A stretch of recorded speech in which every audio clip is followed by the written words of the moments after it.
Welcome to my ultimate Euro 2024 face-off. FC 24 takes on eFootball. Who will win this battle? Stay tuned to find out. Kicking things off with FC 24, and it's a positive start from those over at EA with a slick user interface and an introductory video to Euro 24 with some very cute graphics indeed. Then you'll get to choose a team you want to lead to glory, providing you with some nice info as well as the team's best results and detailed overall scores for attack, midfield and defence. You then get a choice whether you want to be a manager or a single player on the pitch, and that can be either authentic or you can create your own player. If we go through the manager route, you get to select your team, and if you've got friends over, you can select multiple teams to challenge for the Euro 24 Cup. Then you're into the nitty gritty. You're going to have a nice clean looking league table, player stats to check out the latest top scorers, and a news channel to inform you about the other matches around the Euros. You can then set up your tactics and set up your squad, which features the chosen players for the Euros. A strong start here from EA in the presentation, user face and design areas, but let's see how eFootball compares. Well, first off, you need a bigger button combo than a finishing move in Mortal Kombat to reach the actual Euro 24 competition that you're looking for. And once you do get there, they're called European Cup and American Cup. You then get to choose from the Copa America or the Euros. I've already started the Euros, but the Copa team selection is identical and the background looks like it was made by a 5-year-old. After choosing England, you have a group stage and a knockout stage, but you can't actually choose the knockout stage until you've completed the group stage, which means why did Konami include it in the first place? Then we have this screen here, which could have been pulled together in Excel in all honesty, and we don't have a league table, just get 5 points from 3 matches, irrespective of the results from the other matches. That is just pure laziness from Konami at this point. One thing I do like is that you can fully customize your team and have legends like Steven Gerrard and Frank Lampard if you want. So you can make it as realistic or as fantasy as much as you like. And as you can see, I'm taking Party Boy Grealish on the plane to Germany. Now let's check out the pre-match build-up in eFootball. It starts off with the players getting off the bus at the stadium and some footsteps to appeal to the ASMR crowd.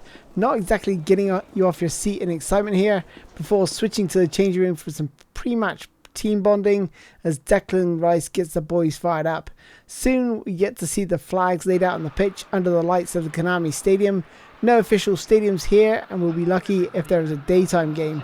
The players make their way out onto the field before the camera pans to the generic looking crowd behind bars, where the Konami developers should be for releasing this after giving us the PES glory years.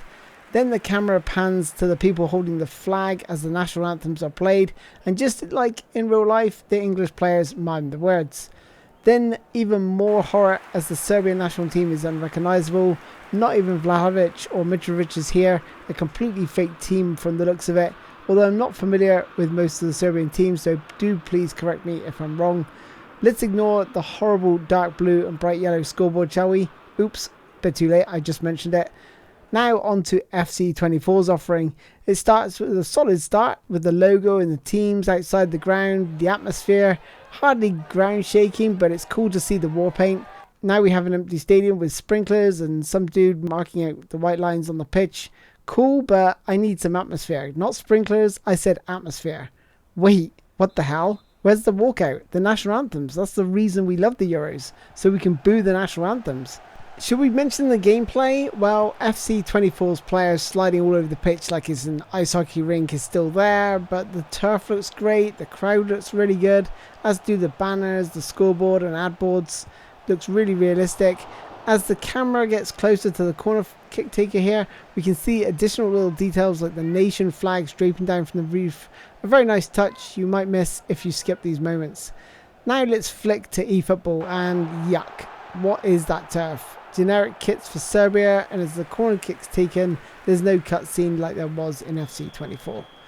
Now let's take a look at the crowd and compare the reaction of the players as they miss an attempt on goal, and also the replay quality. EA clearly outshining eFootball in every department here, apart from the key one, the on-the-pitch gameplay.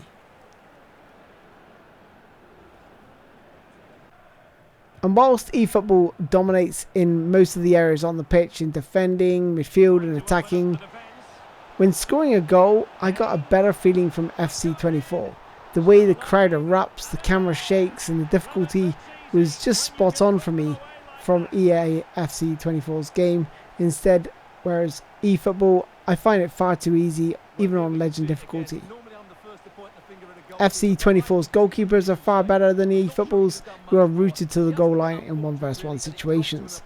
But as I said, this was a Euro 2024 duel, and even with the better overall gameplay, FC24 is the true authentic experience, and for most casuals it's going to hit the spot in terms of gameplay as a pick up and play. When it comes to commentary, there's only one winner here, FC24, but it's far from perfect in my opinion. And still a chance, and a goal! This is why we adore this game. Late drama, and now they're in front.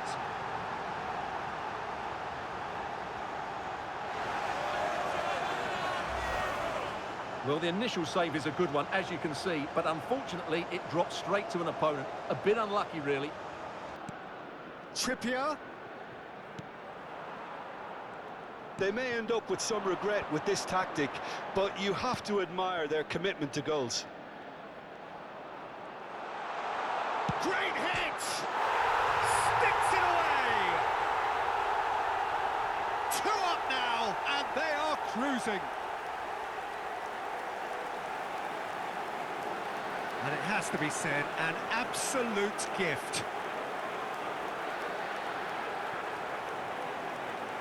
The goal scorer for England after 81 minutes is number 18. Now it is time for the scoring. When it comes to the menus in terms of presentation, user interface and design, FC smashes it out of the park. Supported with the Euro 2024 license, it leaves eFootball in its wake, taking a 4-0 lead.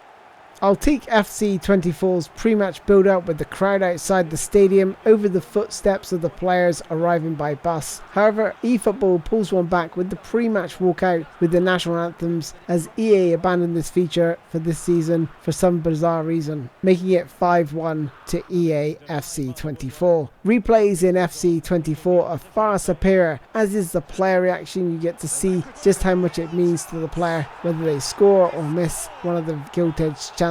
The awful yellow and blue scoreboard for eFootball leaves a lot to be desired, and with FC24's license now leads 8-1. For the gameplay, I'm going to allocate 10 goals per aspect. Now, eFootball really shines in these areas. Defending, midfield and attacking feel much better. However, the goalkeeping and the scoring feels better in FC24, which means eFootball now leads 31-28.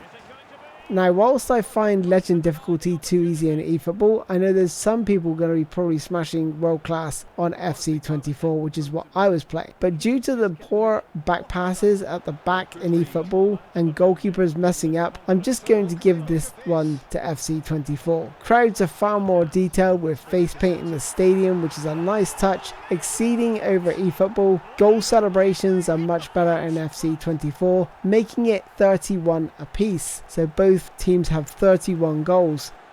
Stadium atmosphere next, and FC24 takes a goal advantage into the dying seconds. Stadium atmosphere is absolutely phenomenal in EA FC24's offering. And finally, the last one, can eFootball draw level? Not a chance. It's commentary, and once again FC24 scores again to seal victory. So there you have it, ladies and gents. From me, by quite some distance, if we're just focusing on the UEFA Euro 2020 license and the feel and the league tables and everything combined, there's no doubt that EA FC24 is your game to play if you want to get the most out of the Euros, in my opinion. Anyway, that is it for me, ladies and gents. Thanks for watching this video. Take care of yourselves, stay safe. I'll see you soon. Bye bye. And it has to be said, an absolute gift. Well, here it is again, and the pace in which they break forward is devastating. It's so hard to defend against. And then the strike from Saka. He never really looked like missing, did he?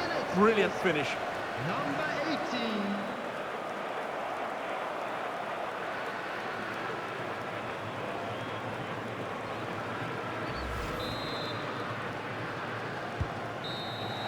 And the final whistle is sounded. England victorious. Plenty of plus points. And Stuart, your analysis.